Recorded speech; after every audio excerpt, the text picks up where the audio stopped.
Soft toric contact lens, इसके जो major brands हैं उसमें जॉनसन एंड जॉनसन इसको एक्यू ओसेस फॉर एस्टिग्मेटिज्म और एक्यू मॉइस्ट फॉर एस्टिग्मेटिज्म के नाम से मार्केट करता है। देन है एल्कॉन, तो ये आपको मिलेंगे एयर ऑप्टिक्स फॉर एस्टिग्मेटिज्म के नाम से। वॉश एंड लॉन्ग के आपके पास सॉफ्ट लेंस टॉरिक और प्योर विजन 2 फॉर एस्टिग्मेटिज्म के नाम से मिलेगा। कूपर विजन इसको बायोफिनिटी टॉरिक और क्लैरिटी टॉरिक के नाम से मार्केट में प्रोवाइड करता है। देन है हमारे पास के सॉफ्ट टॉरिक कॉन्टैक्ट लेंस की जो टाइप है वो क्या है, हाइड्रोजेल और silicone hydrogel with stabilization zones. ये स्टेबलाइजेशन जोन्स हमारे पास सेल की जो एक्सिस है उसको मेंटेन करने में हमें हेल्प आउट करते हैं। ठीक है, तो हमारे पास सॉफ्ट टॉरिक में होता क्या है, स्टेबलाइजेशन के थ्रू जो हमारे पास सेल का एक्सिस है उसको मेंटेन किया जाता है और फ्लेक्सिबिलिटी हमें कैसे मिल रही है और कंफर्ट कैसे मिल रहा है, बिकॉज इट्स सॉफ्ट।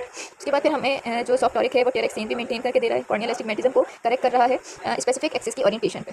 देन है हमारे पास जो रेगुलर एस्टिग्मेटिज्म है जस्ट उसको हम करेक्ट कर सकते हैं with better comfort than RGP, क्या यूज़ करके, soft toric contact lens use करके। अब अगर हमारे पास जो रोटेशन होगी, लाइक हमने एक्सिस है ना इस सॉफ्ट टॉरिक में, तो अगर रोटेशन होगी लेंस की तो उसकी वजह से पेशेंट को ब्लर होगा। ठीक है, और जो हमारे पास सॉफ्ट स्फेरिकल कॉन्टैक्ट लेंस है टॉरिक उससे कॉस्टलियर है।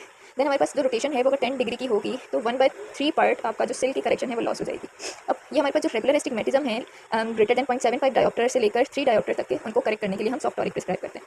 अब हमने क्या क्या चीज़ें चेक करनी है कि लेंस जो रोटेट कर रहा है वो ब्लिंक पर वो कितना कर रहा है या नहीं कर रहा, एक्सिस की जो मिस अलाइनमेंट है जिसकी वजह से ब्लर हो सकता है उसको चेक करना है। ठीक है, ओरिएंटेशन मार्क चेक करना है। देन उसके अकॉर्डिंगली आपने लार्स या कास्ट रूल लगाना है। ठीक है, इसको हम डिस्कस करेंगे। और उसके बाद फिर जब पेशेंट पहन ले कॉन्टैक्ट लेंस उसके 10 से 15 मिनट बाद जब वो स्टेबल हो जाए तो आपने उसको अगेन चेक करना है।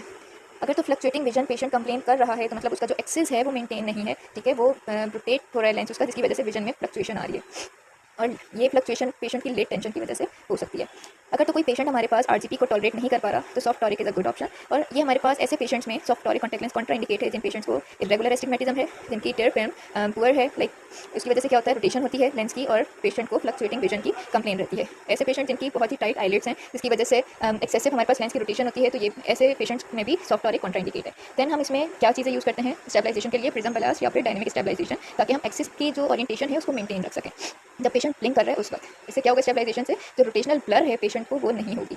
देन हमारे पास सेल की पावर अनइक्वल मेरिडियंस पर। ठीक है, हमारे पास जो सेल की पावर है वो अनइक्वल होती है। लाइक हमारे पास अगर फॉर एग्जांपल एक पेशेंट है जिसको सेल का नंबर है, ये ओवरऑल मेरिडियन है। ठीक है, तो हमारे पास सेल क्या होती है, अनइक्वल मेरिडियन होता है ओवरऑल हमारी स्फेरिक सरफेस का। अगर 90 डिग्री पेशेंट का नंबर -3 है और हमारे पास 180 डिग्री पे उसको सेल भी है, तो क्या होगा, -3 जो उसकी पूरी सरफेस पर स्फेरिक नंबर है वो तो है, बट साथ ही उसको सेल का नंबर भी, तो मतलब ये वाली मेरिडियन हमारी अनइक्वल है बाकी से। ठीक है, तो हमारे पास सेल का जो नंबर है, जो सेल की पावर है वो क्या करती है, जो अनइक्वल मेरिडियन है उसको करेक्ट करती है।